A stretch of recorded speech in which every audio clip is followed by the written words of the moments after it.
Et oui, car plus qu'ailleurs, la lutte contre le cancer est une priorité. Dans le Nord-Pas-de-Calais, 147 000 décès constatés chaque année dans la région. En tête, le cancer du poumon, du sein, cancer colorectal ou encore de la prostate.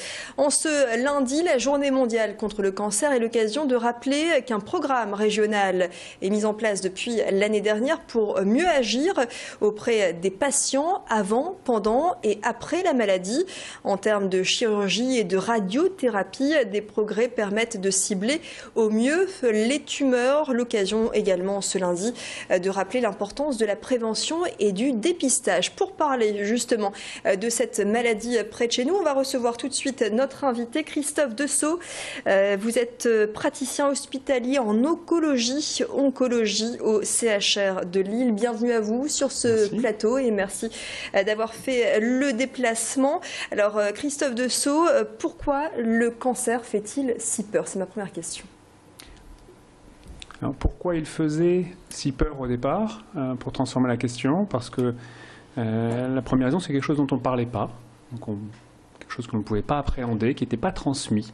Aujourd'hui encore, quand vous interrogez certains patients, ils ne sont pas capables de vous donner leurs antécédents familiaux de manière précise, parce qu'on ne parlait pas de ça. Ça, c'était la première raison, l'ancienne raison. La deuxième, forcément, il y a une image qui colle énormément à cette maladie, qui est l'image de la mort, qui est difficile à véhiculer, qui est difficile à évoquer, qui reste très collée à cette maladie, qui, même si on a des propos rassurants et on a les raisons d'être très optimiste, reste à un moment donné dans la discussion, dans la question et la tête des patients. Et je pense que c'est la première raison qui fait qu'on a peur de cette maladie.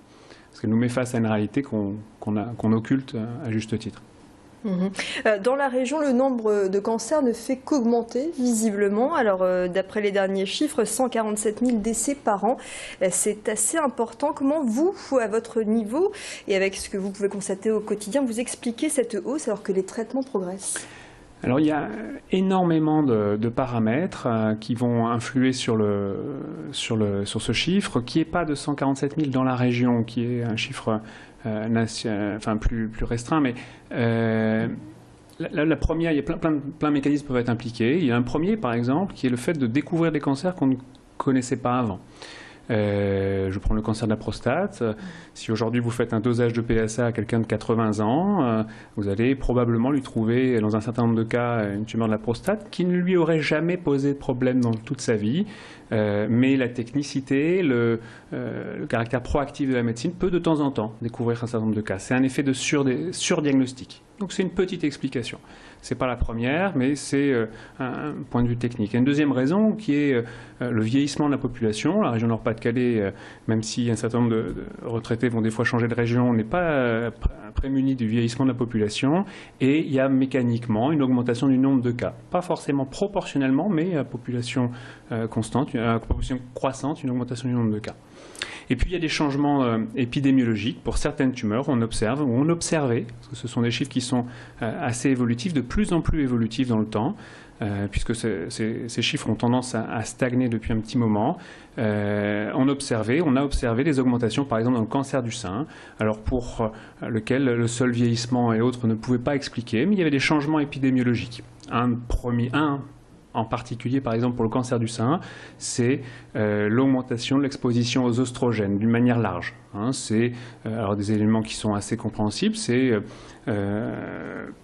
moins de grossesse, qui fait qu'il y a une protection par les progestatifs qui est moindre. C'est une date de ménopause qui est plus tardive.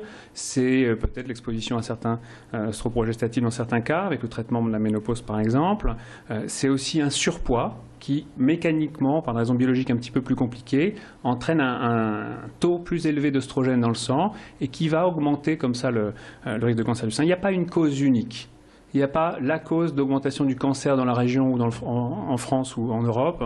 Il y a un ensemble de causes qui font dans certains cas des diminutions, dans certains cas une meilleure visibilité de quelque chose qui était moins bien connu et qui nécessite peut-être pas des traitements supplémentaires dans certains cas, et puis des causes qui sont réellement des augmentations avec quand même, depuis quelque temps, de manière globale, une tendance à une stabilisation. Certaines tumeurs diminuent et il y a plutôt une stabilisation. y compris dans la région. Christophe Dessau, vous gérez au CHR de Lille notamment les cancers de la prostate et les cancers féminins, donc gynécologiques et cancers du sein.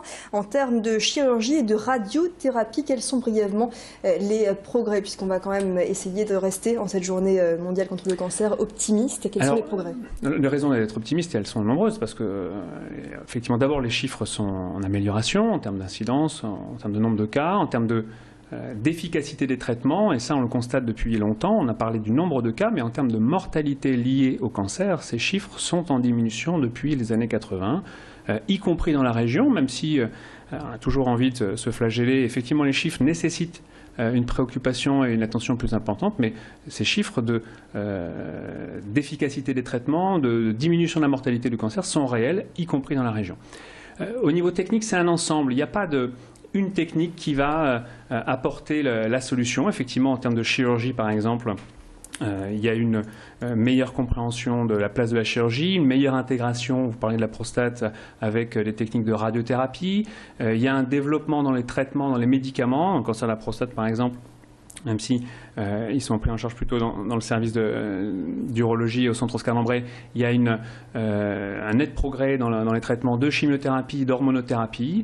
Dans les cancers du sein, on assiste également à une augmentation de variété de techniques, avec techniques qui sont plus efficaces peut-être et qui sont surtout moins agressives. Dans le cancer du sein, par exemple, ces 10 dernières années, l'objectif n'était pas forcément d'avoir un traitement plus robuste, plus efficace, parce que les traitements étaient déjà particulièrement efficaces, mais moins agressifs, avec une chirurgie moins mutilante, moins de curage axillaire, moins de chimiothérapie dans certains cas. Le progrès est aussi sur, des fois, une diminution des traitements. Et en termes, j'imagine, d'accompagnement psychologique, là aussi, il y a des progrès d'effectuer?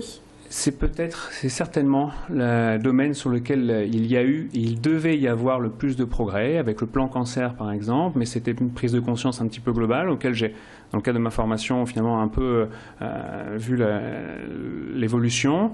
C'est un foisonnement de tout ce qui est soins de support, de tout ce qui est à côté de la prise en charge médicamenteuse. C'est la psycho-oncologie, l'implication de la diététicienne, l'implication de l'assistante sociale, qui au début pouvait des fois paraître comme un vœu pieux, avec des moyens qui étaient un petit peu à aller chercher, à essayer de mettre en œuvre, je l'ai vu dans plusieurs services dans mon parcours, qui ont à chaque fois et qui encore maintenant ont fait des cohésions encore plus fortes dans les équipes et qui aujourd'hui s'impliquent dans la prise en charge pendant le traitement, mais aussi après le traitement, dans l'accompagnement des proches et de plus en plus dans l'accompagnement à domicile avec des réseaux de cancérologie qui peuvent faire le lien avec le domicile, le médecin traitant et l'hôpital. Il y a encore énormément de progrès à faire sur ce côté-là, mais c'est certainement le point sur lequel les avancées étaient les plus importantes sur les 10 dernières années. Oui. Très bien, merci beaucoup en tout cas Christophe Dessau de nous avoir éclairé sur cette journée mondiale contre le cancer. Tout de suite sur Grand Lille TV, l'actu se poursuit, les 18h passées de 8 minutes.